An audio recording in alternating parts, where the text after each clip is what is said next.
says, from what I have learned, wigs are not permitted to be worn. My relative has bought a long braided wig for her granddaughter to wear when she's playing. She is a girl of 4 years. Is it permissible? Is this permitted? First of all, what's the ruling on wearing wigs? Well, there isn't anything in Islam that refers to wigs per se. What is there is the hadith of Abdullah ibn Mas'ud, may Allah be pleased with him and others, where the Prophet ﷺ cursed a number of women for things that change the nature of a woman and the creation of Allah Azza wa Jal. So the Prophet ﷺ cursed the women and the ones who do this to them, the tattoos. So tattooing in Islam is totally prohibited, whether it's being implemented on this person or the person doing it and charging for it, even if he does it for free or she does it for free. They're both cursed. The Prophet ﷺ cursed the women who pluck their eyebrows, whether by plucking, by shaving, or by cutting by scissors. This is all prohibited. Those who do it to themselves and those who do it to others, both are cursed. The Prophet ﷺ cursed those who connect their hair with other hair. So if her hair is this long and she braids it with an extension so it looks longer, or she puts something underneath her hair to make her hair so thick and bulky, so those who see her would think that she has a long hair, she is cursed, and the hairdressers are cursed as well.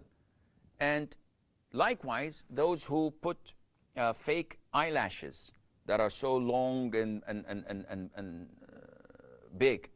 Again, some scholars consider this to be as connecting or attaching an extension to the hair.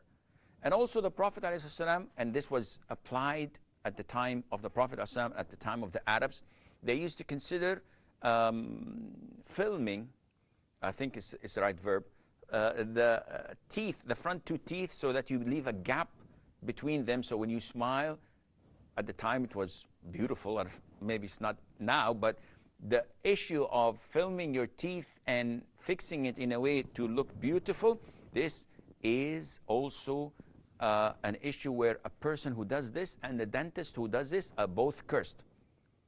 So is wearing bracelets considered to be part of this? Well, if you're fixing your teeth so that it would look beautiful without any medical need, such as it's not impairing your speech and it's not impairing your ability to eat, but you just want to have nice teeth, it falls under the same category of sin, and those who do it are cursed.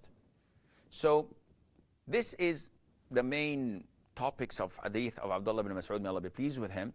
And when a woman came to him and said, how do you curse people who are not cursed in the Quran and the Sunnah? In the Quran, that is. Because I read it from cover to cover and I didn't find anything in referring to this.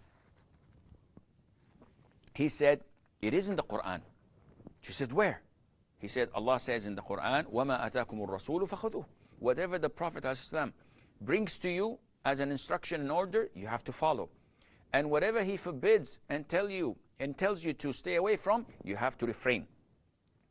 Then the woman looked again to Abdullah ibn Mas'ud and said, okay, this sounds logical. Okay, we have to believe and follow the Prophet's instruction, but maybe your wife and daughters do this, so you're commanding us with things that your own family don't do. And he told her, this is my house, go in and look and come out and tell me. So the woman goes in for 5-10 minutes, looks around, and she meets his wife and his daughters, and then she comes back and says, by Allah, I saw what pleases Allah. You're right, I haven't seen any sign of these cursed things with or on your wife or your daughters. He said, by Allah, if you had seen anything of what I've warned of and narrated the hadith of the Prophet ﷺ, they would not have been my family, meaning that he would disown them and he would divorce the wife because she is disobedient to the instruction of the Prophet ﷺ. So the scholars looked at these hadiths, or this hadith in particular, and said, if it's not permissible to attach an extension to your braid or to your hair, then it's even worse to wear a wig.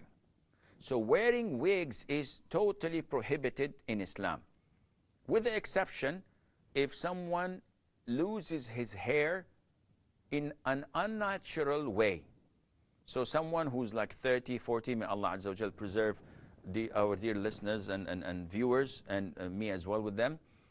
If someone gets cancer and he goes or undergoes chemotherapy, and he, due to that, has a lot of hair loss and he's completely bald, or she is completely bald, in this case, this is a defect. This is something that is not natural. That is why it is permissible for him or her to wear a wig and to hide this defect. May Allah cure all our Muslim patients and cure all patients of all faiths and restore their health back to them. Now, for your question, Fadliya, what bothers you most, I believe, that this is a 4-year-old girl, so she is not held accountable on the Day of Judgment. So what's wrong in her wearing a cap with braids attached to it, so anyone who looks at her says, MashaAllah, look at these long braids, and she looks cute, she looks funny. She's 4 years old.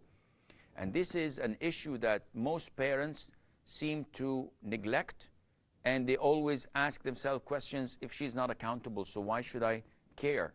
Well, the child is not accountable. The parents are.